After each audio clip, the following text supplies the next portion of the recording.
રાજ્યમાં કુપોષિત બાળકોનો ગ્રાફ ઘટે તે માટે સરકાર કરોડો રૂપિયા ખર્ચી વિવિધ યોજના ચલાવે છે। જો કે ભ્રષ્ટ અધિકારીઓના પાપે યોજનાનો લાભ લાભાર્થી વિદ્યાર્થીઓ સુધી ન પહોંચતા સર્વાંગી વિકાસની યોજના પર કેવી રીતે પાણી ફેરવાય છે તેનું જીવંત ઉદાહરણ દાહોદથી સામે આવ્યું છે। બાળ કલ્યાણ વિભાગે દાહોદ જિલ્લામાં 18,326 જેટલા બાળકો કુપોષિત હોવાનું જણાવતા અમારી ટીમે જિલ્લાના 1 થી વધુ આંગણવાડી કેન્દ્રોની મુલાકાત લીધી હતી અને કેમેરા સામે જે દ્રશ્યો આવ્યા તે ચોંકાવનારા હતા। લાભાર્થીઓના નામ અને વિદ્યાર્થીઓની હાજરી 100% ભરી દેવાતી હોવાનું ફલિત થતું હતું। માત્ર બિલો પાસ કરીને ભ્રષ્ટ બાબુઓ પોતાના ખિસ્સા જ ભરતા હોય તેવું લાગી રહ્યું હતું।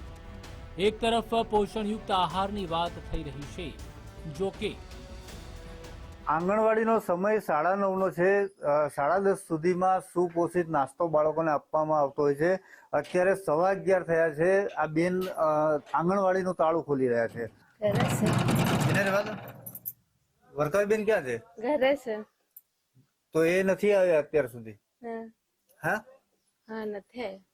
તો કેમ તમારો સમય કેટલો છે આંગણવાડી ખોલવાનો? 9:30નો। 9:30નો? તો તમે અત્યારે કે આટલું લેટ ખોલો છો, એક પણ બાળક નથી। આ સમયે તમારે નાસ્તો અને જમવાનું બનાવીને બાળકોને આપવાનું હોય છે કે નથી હોતું? છે ને, બનાવીને આપવાનું છે ને। એક તરફ બાળકોની હાજરી 100% બતાવી દેવામાં આવે છે, બીજી તરફ ભોજન પણ સમયસર નથી મળતું। તેવામાં હવે સીડીપીઓના કર્મચારી શું જવાબ આપી રહ્યા છે, હવે તે પણ સાંભળીએ। તમે કયા કેન્દ્રની મુલાકાત કરી મને એકવાર લાઈન લિસ્ટ આપો તો હું ચેક કરાવું, કેમ કે અમારી સુપોષિત દાહોદમાં ફોટા આવે છે। તમે કહો છો કેન્દ્ર નામ જોવા નથી મળે, તો અમે એકવાર ચેક ક્રોસ વેરિફિકેશન તો કરીએ ને કયા કેન્દ્રમાં છે। રાબડાળના કયા કેન્દ્રોમાં વિઝિટ કરી તમે? નિમનળિયામાં કયા કેન્દ્ર એ મને જણાવો।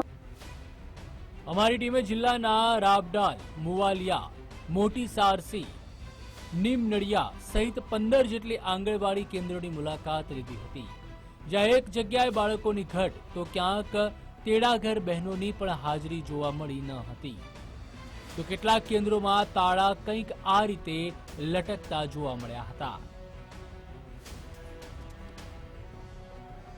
રાજ્ય સરકારના સર્વેમાં સૌથી વધુ આખા રાજ્યમાં દાહોદ જિલ્લામાં કુપોષિત બાળકો સામે આવ્યા હતા। ત્યારબાદ રાજ્ય સરકાર હરકતમાં આવી હતી અને કુપોષિત મુક્ત દાહોદ જિલ્લાને બનાવવા માટે અલગ અલગ પ્રકારની યોજનાઓ પણ મૂકવામાં આવી હતી અને આંગણવાડી કેન્દ્રોમાં વધારાની ગ્રાન્ટ ફાળવીએ તે લોકો બાળકો ગામડાના બાળકો સુપોષિત થાય તે માટેના પ્રયાસો હાથ ધરવામાં આવી રહ્યા છે। પરંતુ અત્યારે જોઈ શકાય છે કે દાહોદ જિલ્લાના જે ICDS વિભાગ અંતર્ગત ચાલતી આંગણવાડીઓ ગ્રામ્ય સ્તરે આંગણવાડી વર્કરો હાજરી પૂરેપૂરી ભરે છે, એટલે તે પ્રમાણેના તેઓની ગ્રાન્ટ, તે લોકોના જમવાના બિલો પાસ થાય છે। પરંતુ આંગણવાડી કેન્દ્રો ઉપરની વાસ્તવિકતા એ છે કે ત્યાં આગળ બાળકો જોવા જ નથી મળતા।